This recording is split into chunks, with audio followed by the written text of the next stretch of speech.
I'm gonna do a quick Dalu vlog, a dog. I don't know how many of these I've done. This could be the 16th or the 60th.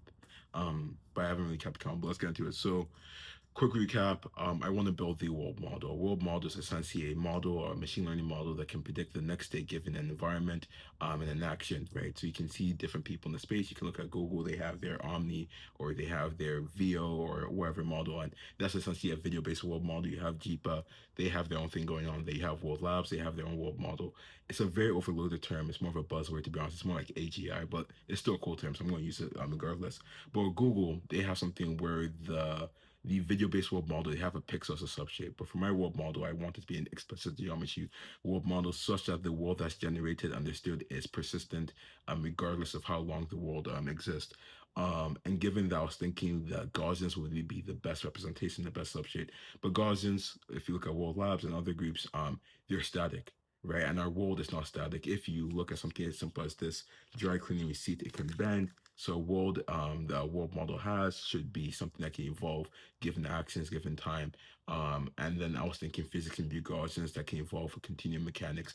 So I made a paper, submitted to CVPR workshop for division, got accepted, thank God. And it's really exciting. But as I'm making the edits from the reviewers and I'm improving the work and getting ready to make the poster, I'm realizing that a lot of the or a good chunk of my work is eerily similar to the stuff that I reviewed in my literature or in my domain. For example, Fizz Gaussian does a lot of stuff similar to us. The main difference is that they more so do per scene, whereas we, myself, do per particle. So the difference would be, imagine this pencil over here. If the top half was rubber and the bottom half was metal, that's something we can explore. They more so look at it from the lines of everything is really just like each object has one material and you can explore from that lens. So I guess that's cool, and that's a good differentiator because it does allow for things that would make sense for the work I'm looking to do with world models. They're more so in the scene, in the space of recreating for novel views, so they don't necessarily have to go about that.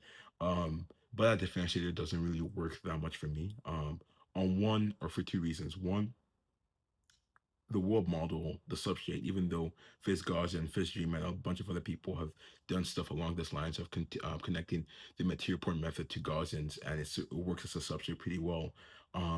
It's not fully there. It's not fully matured. There's other stuff I want to explore, particularly thermodynamics, which I'll get into in a second. But two, as I go to this conference, this is my first major AI conference, right? I want something where I can extract insights forcibly from people who are looking at my poster that actually does matter for the work I'm trying to do with this world model, but something that also gets people interested to the point where it's like, oh, let's do a collaboration. Because you have to remember, I'm still an independent researcher with an organization that actually, that's not true. I actually just had a friend join Star Labs, which I can make a whole separate video about because that's a really, really cool step for the venture. But I still want to pursue such opportunities. So I need to have a work that does stand out beyond just an engineering improvement.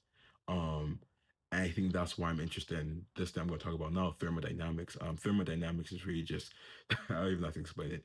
Essentially, just imagine heat transfer. So if you're able to transfer heat in real life, like let's say ice melts because of heat, or because of heat. That's something that should be able to happen in this world, right? It's something that evolves over time. As such, I'm thinking about how to actually implement that into my system. So for the past couple of, I'll say like an hour and a half or maybe 2 hours, I've been looking at, let me see the name of this paper because it's actually really good. Besides one complaint I have, I've looked at the augmented material point method for phase change and varied materials by I'm gonna say this wrong, Stomakin from UCLA and Walt Disney. Really cool stuff. And Disney has so many awesome stuff when it comes to computer graphics. I feel like I should really follow them. But the whole idea is to be one of the first people who properly implements thermodynamics into this whole physics imbued Gaussian space. There's different people who have done similar things, more so from the lens of novel views, in the sense of like, oh, your body has heat and you just want to be able to see a 3D recreation of that heat map of your body or whatever, or even look at the scenes lens of a city and being able to see this city in different angles depending on the heat. But for myself, I really want to be able to evolve it, so it has to be an effect of heat. And so far in my premature literature review, no one has really done something similar, but I feel bad because every time I've really started something new, I've said that I've been proven wrong. So hopefully I'm not proven wrong this time. Nonetheless, I think it's really great. I think this paper is also really cool. I'm learning a bunch of stuff.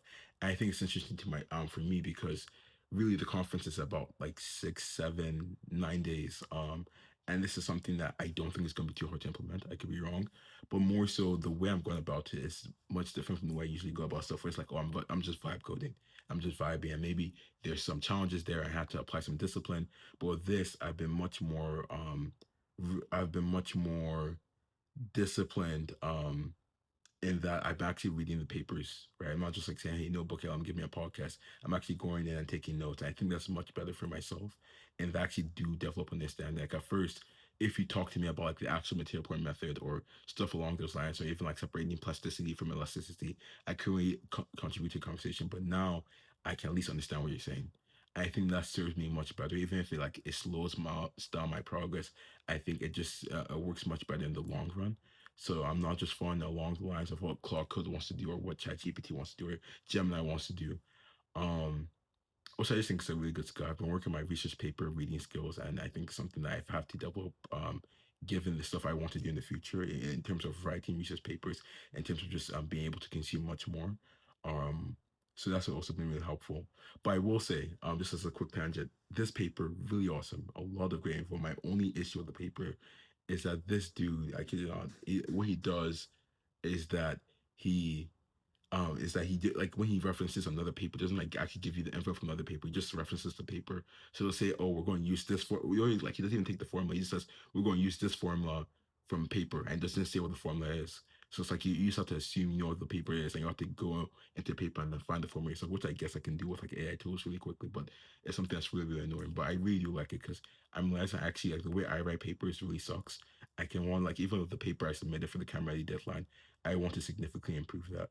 Um, but really that's it. It was just a quick check-in with what I'm doing, implementing thermodynamics, making sure I have a demo for the multi-material stuff. So worst case if thermodynamics isn't ready in the next 2 or 3 days, I can just say, hey, we have multi-material per particle. So look at that. I'm excited. This research stuff is pretty fun.